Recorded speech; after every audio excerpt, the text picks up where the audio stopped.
Hey guys, it's Kadeja with ThisIsRnB.com, and we are beginning to kick off the 30th anniversary of Essence Festival of Culture. We're excited to be here with the multi-talented singer, songwriter, producer, former bandmate of the girl group that had us glued to every moment, Dawn Richard from Danity Kane. Welcome, Dawn. That was awesome. I'm glad to be here. That was magnificent. Yeah. Yes. I mean, you're a phenomenon. We love you. And we're so excited that you're taking this time out to talk with us. So let's just talk about being from, Louisiana and having such an iconic festival take place in your state for over 30 years. And now you being a part of it. And let's just mention as an independent artist, okay? Still. Still, yes. Wild all the way around being from my hometown. I just did a tweet because it's insane. And even in my groups from Danity Kane to Dirty Money to me as a solo artist, I've never done Essence. And so maybe I think it was last year or the year before that, I was like, I know I'm Indian, I'm not getting booked. So I'm gonna try out for a talent show to see if I could at least get 15 minutes. Yeah. I wound up winning that talent show and getting in the Super Lounge. And then cut to a year, 2 years later, for the first time ever, as any type of artist, independent or major label, I do it as an independent artist. I get to be on the main stage. What an incredible time in my hometown after all the years of Essence, me going as a kid, my mom introducing me to Essence, what it was for my family and my parents and the lineage of Essence since I was a kid. This is a big moment for me, but also my family. Definitely. And I think it's really important to just stress that you are an independent artist and this is hard. This is hard work. Claw in your way to the top. And here you are at the biggest stage there is, especially for us, and you're doing it on your own. So how are you able to stay motivated to want to continue to not only just to create, because you've been in the industry for over a decade and you're still thriving about that. It's one thing to be in the industry and it's another thing to kind of fade and fade into black, but you have not been doing that. You have been thriving and you don't have this monster machine behind you, and yet you're on one of the biggest stages there is. How are you able to keep this going? Holy water. No, that's right. Thank you, Jesus. Thank you, Jesus. Listen, being covered. And it's true though, God, but I don't even have an answer because I've worked so every win is real. I said this and it's true. It's truthful. When you say indie, I am indie in every sense of the word. There are no major management teams. There are no side distribution deals. There are no cool back corner $1 billion sponsors and baby sugar daddies. Shout out to everyone that has the things. I love the things for you. I want all the things for independent artists. But I am DIY. And so everyone knows this who has followed my career. Every win is hard earned. And for someone like me who has come from something major and then to have to work my way from the ground up, and then to have a win in my hometown is when you fought for your city in the beginning, like I said, going to making the band, showing the city when I lost everything, going through Katrina, not being able to hold my city because my city was disrupted in a pivotal time in my career. I was homeless, but then made Danity Kane, so I didn't even get an opportunity to hold my city the way I really, really wanted to. So this is such a beautiful full circle moment for me on so many levels, from my dad being a musician in New Orleans, a popular musician who has had his own journey in New Orleans, to me masking with the Indians and my uncle being a major sower for some of the most prominent tribes, and then me masking with Washita Nation, to now what I have done, dancing in the NBA with the Hornets and the Honeybees, going through college and high school and all the things through New Orleans. I am embedded in this city in so many different ways. So my grandfather painting the coconuts for the Zulu parades before he died, that was his job. Wow. And all the way till he died. When I say I am New Orleans, I am New Orleans. And so, yes, what this feels like, not only to be an independent artist, but to be a native, is profound. And it shows to any artist who feels like maybe it's too late, or maybe they have to stop, or they feel undervalued, or at some point, maybe they should read the room if they're getting rejected so much. I am a testament that if you continue your success and your journey the way you dictated to be will come. Amen to that. I mean, there's so many gems that you just dropped along the way. And I hope that people go back and play this over and over and just hear the things that you're saying and how you're able to stay motivated and you keep on going. And I feel like you've learned so many beneficial lessons along the way. So thank you for sharing that. Oh, thank you. Thank you for having me. Y'all been riding or dying with me through all the journeys. Yes. I appreciate y'all for rocking with a kid. Yeah. Yes. I mean, this for me is like a full circle moment because I watched Making the Band and I was like rooting for you the whole time. And then when you guys I would love to be and that whole episode where you're talking about, you know, showing Katrina and everything like that, it was just like such a profound moment.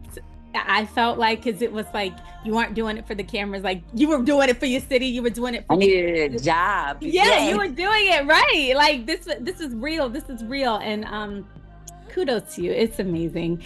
So let's talk about your latest album, Pigments. And let's talk about the influence, because I honestly feel like your sound can't really be defined. So that's a two-part question. How would you define your sound? It is me. That is how I define it. I think I worked really hard to develop a lane for myself, a signature for myself. And one of the biggest things that meant something to me was that when you heard a song, you know it would be me. And I think I never really set to do what the trend of music was doing. I always fought for what I believed a versatile Black artist could be, a Black woman, a Black female artist could be. And I really wanted to stand 10 toes down on that. And I felt like being a Black woman in this industry, you tend to get shuffled into one thing. And I feel like you could have roots in many different things. Your base could be soulful and R&B, but then you can delve into so many different things and be so many versions of genre. And so when I think about my sound, I think that it is not a genre, it is me. And I have curated it to be me to the point where I think now, after over 20 years of my work with groups and independent, I think I've earned that title of it just being, that's Dawn. Yeah. Yes, definitely. And you kind of touch on it in Vines with PJ Morton's. You talk about that, and I think that it's so beautiful, especially on that album. So hey, the deep cuts, baby, things that weren't out there. Like you really had to listen to the album and the whole collection, the body of work. So I love that you say that you really can't, like, the way you define it as you, which is beautiful because it is you, and every album sounds different. And so let's just talk about, like I said, Pigments. And what was the influence behind this album? So if you know my trajectory, I had been doing electronic dance, R&B, pop, soul within my albums. I started with my trilogy, the Black, Gold, and Red era. And then I did some independent EPs that kind of prepped people for different sounds. And then I did New Breed, that led into Second Line, which was an ode to New Orleans. And I had wanted to get into scoring. I had wanted to get into soundscapes and a cinematic story of my culture, specifically New Orleans, in the contemporary space. And I felt like I had done all the things I wanted to do in the electronic space, and I wanted to play. I had grown up wanting to explore the possibilities of where Black people, specifically in New Orleans, could stretch, and the contemporary space was something I always wanted to delve into. So I partnered with Spencer Zahn, who was an incredible composer, and I created a colorscape that was dictating New Orleans infrastructure, but also the beauty of New Orleans through color, and the beauty of a Black woman through color. And Pigments was inspired by that. I had no clue that it would come to turn out to be one of my highest scored, critically acclaimed albums that I've ever had, because it was the most unorthodox of direction for me. But it seems the more I play into these realms, I think the more I start to push my audience to dream a little bigger, to think a little longer, to stretch a little wider. And Pigments did that, and that is what it is. It is a beautiful soundscape, and a lens into the beauty and the palette of New Orleans.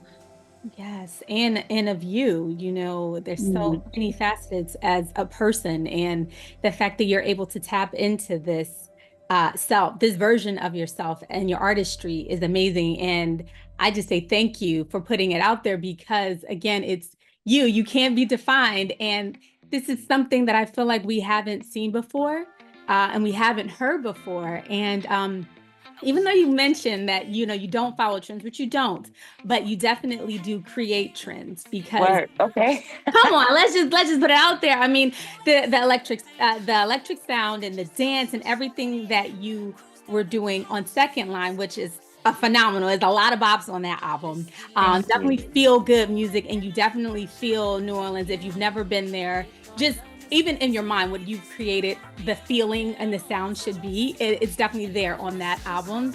And I'm not even I'm gonna just say it, but like, kind of was setting the stage of what was coming down the pipe with Renaissance, like all of this incredible music that hasn't been done before, hasn't been heard in a while. So kudos to you for What an honor. Yeah, thank you for saying that. What an honor, because wow. Yeah, thank you for those words. Yeah. Because I feel like now I'm just happy that we are getting to a space where we are accepting and seeing ourselves in these spaces. So if it takes, Queen Bee to do the thing, I'm here for it. Like, I'm glad we're now seeing ourselves in this way. And there's so many, not just me, who have been doing it for so long, that I'm just happy that the conversation is being had for us to see ourselves, not just in electronic music, but in all the spaces, because we are the derivative, we are the denominator of those sounds. We are the cultivators of those sounds, and we have been there. However, we have been wiped from those spaces. But if you go through your history, you'll see us present. If you dig deep enough, you'll see that we were many staples and bookmarks to transitions of sound through genre, through many different genres. So yeah, wow. I receive this. Yes. Receive. Yes. You're welcome. You're welcome. So can you say that you have maybe a favorite album that you've done? I have so many. You do. It doesn't go that way, right? It more goes to, I'll say, in my journey in Danity Kane, Welcome to the Dollhouse was powerful because it was the opportunity for the first time I had to be seen as a writer. Mm-hmm. And I know as a group, we wanted that. So I know even for myself, I wanted that, but I think as a group, we also wanted that. And we got that for that album. In both groups, Last Train to Paris is by far one of the most innovative albums I have ever had the privilege of writing and being a part of. So just on a level of like innovation and spreading, I have to acknowledge that album is ahead of its time. As a solo artist, I believe in my heart that I am not a picking of the album. I think my works is a collective of everything I've gone through. My independent journey has been profound. I have learned, I have lost, but I also feel like I have made some of the most incredible music with nothing. With no major producers, no major features because I couldn't get them, no support systems because I couldn't have distributions. I have never performed on an award stage. No one's giving me the opportunity to do that. Yet I've still been managed to create a genuine story of Black liberation, Black Renaissance in a word, like Black freedom in yourself and in your sound. So I would have to say not an album, but an era. My independent era has been by far the most liberating and the most rewarding. Definitely. I mean, this all definitely changes once you step onto that Essence Festival stage. That, hello, they're going to be calling you and you're like, oh, sorry, I'm a little busy right now. I'll get back to you real Nope. quick. I'm going to be like, yes, and wait and hold my beer. Yes. Is what I'm going to be. Yes. Yes. If they give me a crack, baby, I'm busting down whole windows. Like, all you have to give me is this much opportunity, and I will never, man.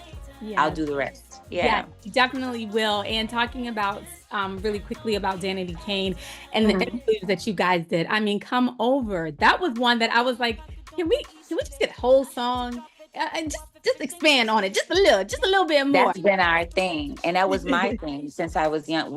That was always the thing that I was in love with, was interludes. So that was one of the things we really aimed to do.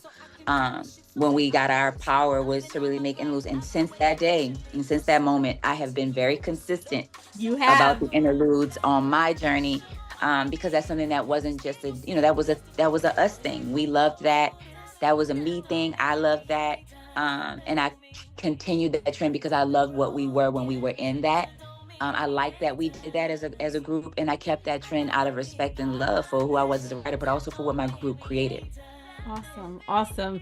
And I know you are so busy because you're preparing for this Essence Festival and getting your set together. But before we go, I just got a couple more questions. Let's do it. Let's talk about this restaurant, okay? How did you branching out, using those vines here, baby? Talk about it. Yeah. So my dad got diagnosed with non-Hodgkin's lymphoma, which is cancer. And I was trying to figure out ways. My partner had been vegan for a while, and he was saying, yo, you could heal cancer with diet. I think you should read these articles. You should see it. And I was like, you're bugging. I did the research, and I found that veganism can help the process. So my father and I went vegan together, and I wound up, it saved him in many, many ways. And so I stayed vegan. So I started teaching myself to cook Creole food. I missed New Orleans and I missed crawfish. So I was trying to figure out how to get these taste buds. And I wound up creating a sandwich called Papa Ted sandwich that I was just kind of feeding my partner and his friends with.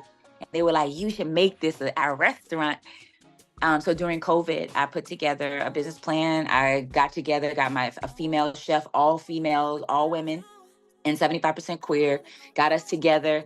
And we started popping up around the city with these vegan biscuit sandwiches and organic snowballs. I licensed the product, got everything together, and it became Papa Ted's Truck. Had no clue it would blow up the way it did. We wound up popping up all around the city, and now we are a full-blown food truck situation. And we pop up around the city. When you see the pink mustache, you know it's us. And we are a very niche menu where we do 3 different versions of vegan biscuit breakfast sandwiches. And we also do organic snowballs that change seasonally based off of the organic fruits that are a part of the syrups. Oh my gosh. Is it going to be there at Essence Fest? Like, can we... We trying to pop up. I mean, y'all trying to have us? That's the question. We are trying to have you. We're not trying. We want to have you. We need to have you. We need you. We need all of you. Yes. So we're trying to pop up in a few different places. Yeah. So I'll give you guys, and it's cool because our Instagram is kind of like our Where's Waldo. So we pop up and we show you like where we are, and then we develop it in real time where the people come. So it's one of those things where you like have to follow us on Instagram at Papa Ted's Truck to find out where we pop up next. Awesome. And, being as though we're talking about all of your many talents, let's just jump into our game that we love to play at ThisIsRnB. Oh, God. Okay. All right, the hook. You got this. Though. I got this. Let me see. Full faith in you. Okay, where we give singer-songwriter such as yourself 2 words where you write a simple hook, okay? Mm-hmm. So your 2 words are refresh and start. Baby, I'm gonna need to. Okay. Baby, I'm gonna need to refresh. I'm gonna start over. Baby, I'm gonna need to. Baby, I'm gonna need to do refresh. I don't want to start it with the best. Okay. And I need to build the hook like just words. Yeah, whatever you feel. Baby, I'm gonna need to do refresh. I'm gonna do the rest. Baby, I'm gonna do the rest. Someone knowing you ain't nothing less. And okay. Baby, I'm gonna need the baby. I'm gonna need the bridge refresh. I don't need it. I'm a want to start it over. We ain't have to nothing. When you start with me, baby, you gonna get the best. And I don't. I'm trying to find it. Okay, baby, baby, I'm gonna have the bridge refresh. You can start. Baby, no, the baby, you have the bridge refresh. You can start over when you enter with the best. Hey. Okay, cool. All right, let's go. So, baby, you know we do fast, baby. We get that, baby. We could start with fresh. Start over, you be the best. Hey, baby, can you press refresh, fresh? Start over, we get the best, best. Baby, we can press refresh. Start over, you get the best. Hey, baby, we could be refreshed. Start over with the best. Baby, we could press refresh. That start over with the best. Baby, you could press refresh. Start over, you get the best. Baby, you just press refresh. Okay, kinda, sorta, kinda. Yes. We love it. We love it. Kinda. Ain't it kinda? It is. You gotta keep going with it. Cause baby, Yeah, we can give refresh. Hey.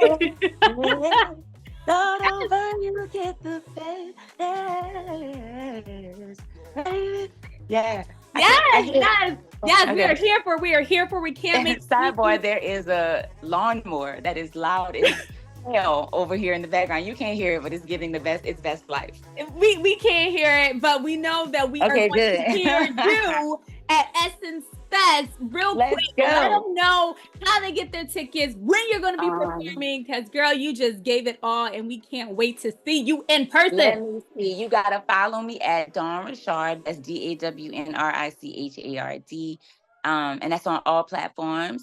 But most importantly, get your tickets, because we are gonna be dancing. We're gonna be jamming. It's not just me, it's my girl Tank and the Bangers, it's her Sizzle, it's Tidra Moses. It's gonna be a New Orleans experience July 7th. And what's important is that y'all get to see New Orleans on stage representing for the city, the hometown. And if you know, like I know, there's rare moments for us to be on the stage doing all these big festivals. So when New Orleans is in the room, y'all got to come through, because you know it's going to be a down. Yes. Oh my gosh, Dawn, it's been incredible getting to know you more, and to finally have this full circle moment from seeing you on television to seeing you on my computer and to seeing you at Essence Fest. Guys, make sure you stay locked in. Support her at all costs, because she is the real deal. As you just saw, she is refreshed and she's starting all over, and we are all over, because you get the best. You heard me? You heard her. Okay. We see you guys next time on ThisIsRnB.com. Take care.